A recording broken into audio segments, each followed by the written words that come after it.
Hey guys, MCU Collector here with another figure review. Next up is the Hasbro G.I. Joe Classified Series, number 91, the Cobra Crimson Alley Viper. This is a Walmart exclusive that went up during one of the Walmart collector cons from earlier this year. Walmart has not started shipping these out yet. I did not get mine from Walmart. I got mine from FigureGrail_USA on Instagram. Make sure you are following him and keep an eye out for his Instagram story posts that have the sale posts of like the G.I. Joe Classified Series and other Hasbro items, because he has these imported in from overseas. So he's not getting these from Walmart. They're not yet available here in the US.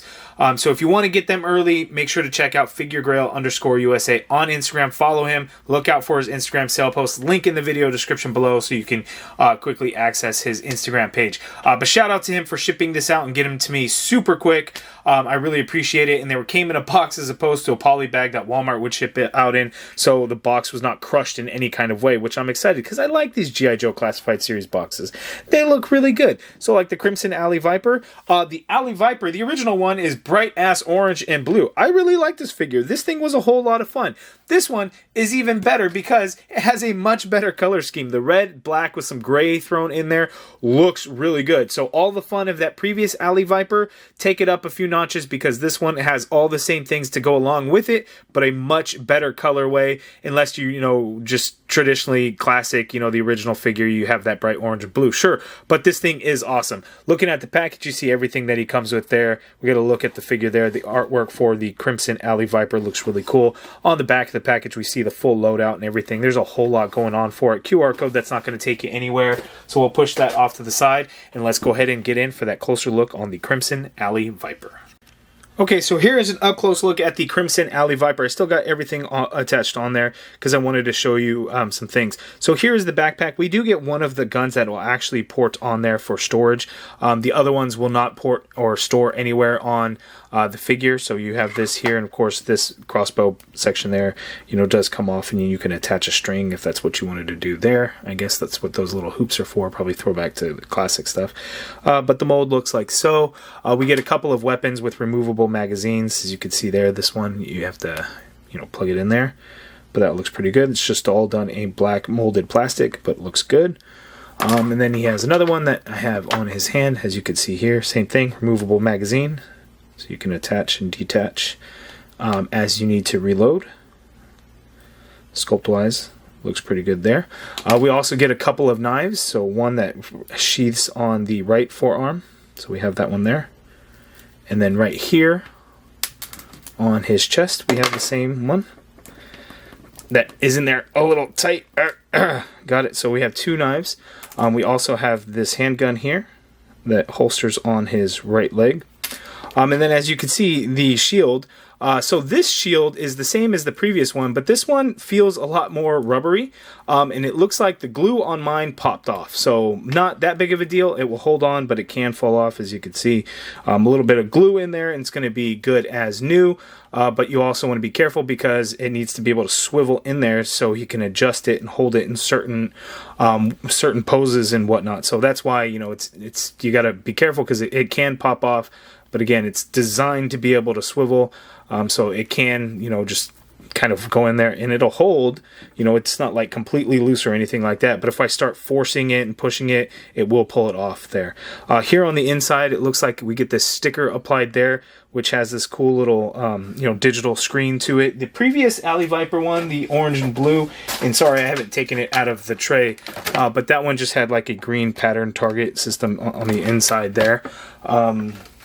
But, same shield. It's just, we get these stripes on there, the gray stripes. The Cobra logo is painted black. Otherwise, it's just a red shield. That looks pretty good. But again, this design system is really nice because it moves around with the shield. So depending on how you position the arm. But again, mine popped off. I was not at all easy with it. I was like, and then it came off. So, you might want to be a little bit careful with it. Just heads up on that. The backpack sits in there just fine, but it pops off quite easily also. I don't know if that's just going to be mine. Typically with the backpacks, they've always been very tight, but this one comes off very easily there, and it doesn't really get chewed up a whole lot as long as you're really lining up that peg hole there. But here, the last piece of accessory that he comes with, we have this face mask portion here. So you can have the face mask down, and it looks like it has a little hazardous sign, which looks really cool. You can have it up, which is nice, or you can actually just remove it all completely and have there, you just have like the two little pegs stick out, but you know, it's not too bad. And there we go. So looking at the rest of the figure, the black and red all looks really nice. I like this caution tape, like gray stripes that we get in some of the areas. So like right here on the thigh, right there on the left arm, and the right arm, excuse me, so both right at the forearms, you know, and it was on the shield. So looks really good. The red, the black, the gray, I really like the color scheme that we have going on here. We do get some extra colors here. Is that the carabiner? Is that what these things are called? They're done in this like bronze gold color. We get one brown pouch there. Shin guards, knee guards are all gray, along with the holsters and everything like that. The figure just looks really, really good. I really like it. Let's go ahead and zoom out now and take a look at the articulation. Okay, so the articulation isn't actually going to be any different from what we saw with the previous Alley VIPER, so it is going to be the same. I will quickly go through it. The neck is on its own joint there, so you can move the neck. That's not the head itself. The head is on a dumbbell joint, so it's actually going to be difficult to get him to look up. Looking down is you would just move that neck forward. Oh, you know what? There is a hinge on there, but is it? It's hard to work that hinge. So we can't look up that much. Let's see, down. Not a whole lot, but I'm thinking now, do I have that hinge backwards? No, because on the original one, it was the same way. So there is the hinge in there, but man, it's definitely difficult to really take advantage of that hinge. It's pretty stiff on there. Yeah, you might have to warm that up and try and work that. It might be... Mine might be fused, but there is a hinge on there. But again, that's just... Oh, no. There we go. There we go. So let's see if we can get it to hinge down a little bit. Yeah, you can get it. Okay, so we can look down. You get some good head pivot going on there with that neck and everything like that. Let's see. Get the neck straight. There we go. The arms, you can get the arms to go out... only that much. I'm trying not to force it too much because sometimes I'm a little rough with these figures. The arm, I can only get to go out that much there. You get a full rotation in there. Upper bicep swivel. There are pins in the arms and the legs because this is a reused Alley VIPER before they went full pinless. The good thing about this one is it's all black on black. So unlike the Alley VIPER in the past where we had orange pins over blue, this one does not have that issue. So the pins are not a big deal aesthetically. You know, they don't really hinder or really get in the way, which is good. Wrists swivel and they do hinge. You have the vertical hinge. They're both trigger finger hands. Oh, you know what? Left is vertical, right is horizontal. So horizontal hinge on the right trigger finger hand there. The ab, we have this big, thick rubber overlay, which greatly hinders what the figure can do. There is a butterfly joint in there, but the butterfly joint doesn't give you a whole lot of range of motion in there, especially, you know, trying to do crossbody now, trying to get the arm to go back, not a whole lot. But, you know, what you can do is you can tilt the figure to the left a little bit. You can tilt the figure to the right a little bit as well. Leaning back, you can do tiny bit there. Leaning forward is essentially nothing at all. So you'll just have to kind of really utilize the hips the best you can. He does have the drop down hips there. You can do full splits with the figure, as you can see there. Position those back. Can kick forward pretty high. Leg doesn't really go back. You got an upper thigh cut in there. Double jointed pinned knee. That much bend there. Looks good. You have a boot swivel in there. Foot hinges down all the way. You get some hinge up, but it hits the shin guard there. Ankle pivot pegals at the bottom of the feet. Some of these earlier figures always drove me crazy because I always felt like the shin guards were just not quite centered on there. They always kind of went off to the side, and I don't know if that's a poor design flaw or if it's supposed to be like that with somebody wearing shin guards, but they don't really look like they go in the front, right? It also looks like they're in a little bit more and kind of off to the side. Has anybody else noticed that, or is that just me? That's always kind of drove me crazy. And since this is just a repaint of the original Alley VIPER, the same situation here. It was a little bit more noticeable, I think, on this one. Like if you look, that brown, it's completely off to the side. It's not centered like at all. Like that's just weird, right? It's really weird. It's really weird to me that, you know, a lot of the older G.I. Joes, the first ones, really seemed like that, and then, you know, kind of go back to it now is a bit odd. But there we go. Crimson Alley Viper. Now let's go ahead and see all the other Crimson army builders that have been released so far. Okay, so here we have all the Crimson Troopers all together. It's funny, I filmed the whole section of this, and I was like, oh, the Crimson Viper hasn't even come out yet. And I'm like, oh, I have it right here in this big-ass stack of G.I. Joe figures that I haven't opened. I'm like, damn it. So here I am re-recording this section because it's only right that we look at all of the Crimson Troopers all together. Again, well, not again, because you guys didn't see that clip, but I mentioned earlier, there is a second Crimson Guard that came in the Walmart exclusive carded retro figure that has a different helmet. The face mask portion of it is all like silver. It's essentially the same thing. So there is that additional one, which would make it a little bit different.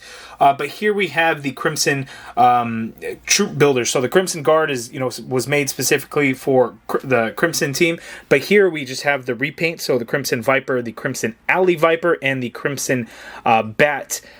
All there. I really like the color scheme, the reds and everything. The Alley Viper, as you can see, the red is a much darker red. And I would go on to say that none of the reds completely match each other. Like even the Crimson Guard is a little bit brighter than the other ones. It may match the Alley Viper a little bit, but they fit all the same scheme, which I think works out pretty good. So looking at the Crimsons there. And then I, for the first time, have opened the Crimson Twins. I've had these for over a year and never opened them until today, just so I can do the photo with all of them together.